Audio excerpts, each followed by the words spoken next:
أهلا وسهلا بكم. استئنافا الاشتغال على نص ميلاني كلاين ما يخص العلاقة بين الحاجة والرغبة، سنضع بين أيديكم مناقشة لهذا النص. هذه المناقشة ستحاول ما أمكن أن تقف عند أهم الأفكار التي قدمتها ميلاني كلاين، والتي تمنح لأطروحتها قوة حجاجية وواقعية. وأيضا سنقف عند بعض الثغرات أو ما يسمى بحدود الأطروحة، ثم بعد ذلك سننتقل إلى إمكانات وتصورات أخرى حول الإشكال المطروح. بداية لابد أن نذكر أولا بموضوع اشتغالنا، ألا وهو نص ميلاني كلاين. هذا النص يطرح إشكالا مركزيا يتقاطع فيه التحليل النفسي مع التفكير الفلسفي. يتمثل هذا الإشكال في تساؤل حول طبيعة الرغبة الإنسانية وعلاقتها بالحاجة، ويمكن أن نذكر بأهم الأسئلة التي يثيرها هذا النص ويحاول الإجابة عنها.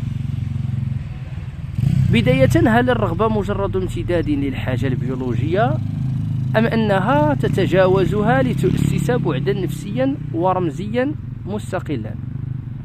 ومن ثم، هل تقوم العلاقة بين الحاجة والرغبة على الاستمرارية أم على القطيعة والانفصال؟ أكيد أننا رأينا في الفيديوهات السابقة بأن ميلاني كلاين تنطلق من علم نفس الطفل لتبين أن الرغبة لا تختزل في الإشباع البيولوجي، بل تتشكل داخل بنية نفسية صراعية منذ الطفولة المبكرة، وهو ما يحدد ملامح شخصية الطفل في المستقبل. فيما يخص قيمة أطروحة ميلاني كلاين، يمكن أن نقول بأن القيمة الأساسية لهذا التصور تتمثل في تفكيك ميلاني كلاين لذلك التصور الاختزالي للرغبة، وذلك بإبراز بعدها النفسي العميق. ذلك أن كلاين ميزت بين الحاجة البيولوجية والرغبة النفسية اللاشعورية.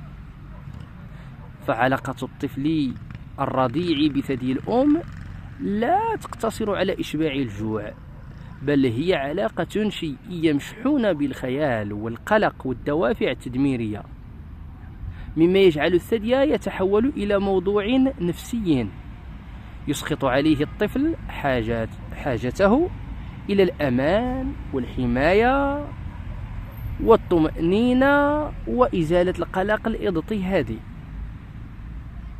بهذا المعنى تظهر الرغبة بوصفها طلبا نفسيا لا نهائيا لا يمكن أن تشبع بالكلية، على خلاف الحاجة البيولوجية المحدودة.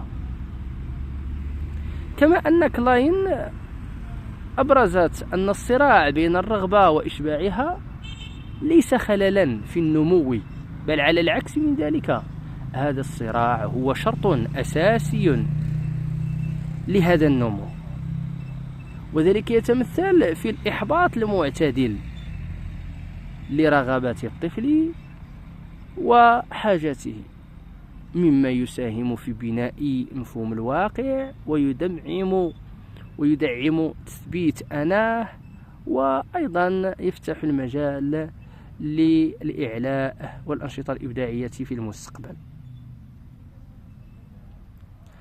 إذا أردنا أن نستأنف الحديث عن قيمة الأطروحة فنجد أفكارا فذة وقيمة من بينها أيضا أنها تقدم لنا تفسيرا ديناميا لشخصية الراشد. لكن على مستوى حدود هذه الأطروحة، أطروحة ميلاني كلاين، فرغم عمقها ورغم بعدها السيكولوجي وعودتها إلى الأسس الأولى والمرحلة الأولى للإنسان اللي هي مرحلة الرضاعة، وتركيزها على أول موضوع خارجي لعلاقة الطفل بالعالم الخارجي اللي هو الثدي، على الرغم من ذلك نجد ما يلي. أولا، ميلاني كلاين هيمن على تحليلها المنظور السيكولوجي، بحيث تركز كلاين على الجهاز النفسي الداخلي والعلاقة الأمومية، وهو ما يؤدي إلى إبعاد بل وتهميش أبعاد أخرى للرغبة، منها على سبيل المثال البعد السوسيولوجي الاجتماعي، وكذلك البعد الثقافي والبعد اللغوي الرمزي. وإذا أردنا أن نوضح الأمر ما يخص كل بعد، فالبعد الاجتماعي هنا نجد كلاين لا تعير اهتماما لدور الأب ودور باقي أفراد الأسرة، بل وبعد ذلك المحيط الاجتماعي بما في ذلك مؤسسات المدرسة. ثم كذلك البعد الثقافي هنا لم تشير أو أهملت أو همشت ما هو ديني، ما هو ثقافي، العادات، التقاليد وما إلى ذلك. كذلك البعد اللغوي والرمزي. أيضا يمكن أن نقول بأن أطروحات ميلاني كلاين سقطت في التعميم، بحيث أن الحالات التي درستها جعلتها تصدر تعميما وكأن جميع الأطفال يخضعون لنفس التحليل، مع العلم أننا نعلم بأن أعقد ظاهرة في الوجود هي الظاهرة الإنسانية، وفي مقدمة ذلك الإنسان في حد ذاته وظاهرة الوعي كظاهرة جد معقدة. يمكن أيضا أن ننتقد أطروحة كلاين فيما يخص جزئية مهمة، ألا وهي عندما تحدثت عن الإحباط المعتدل. الإحباط المعتدل هذا مفهوم أدبي وليس مفهوم علمي، بحيث أنه يصعب علينا أن نضع مقياسا دقيقا للإحباط المعتدل، يبقى هذا المعيار معيارا عاما، معيارا غير دقيق وغير علمي وغير موضوعي. فما يبدو بأنه إحباط معتدل عند بعض الأمهات قد يبدو عند أمهات أخرى إحباط مبالغ فيه أو غير معتدل.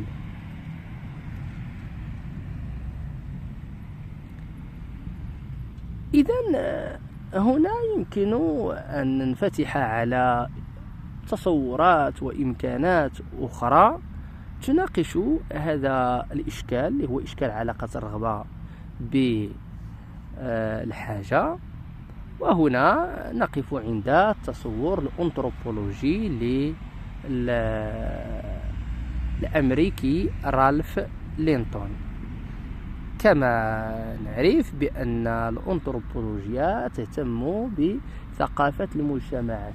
في هذا الإطار يرى رالف لينتون بأن الرغبة ما هي إلا تحويل ثقافي للحاجة، بمعنى أن الثقافة عندما تتدخل في حاجات الإنسان البيولوجية طبيعية تحولها إلى رغبات.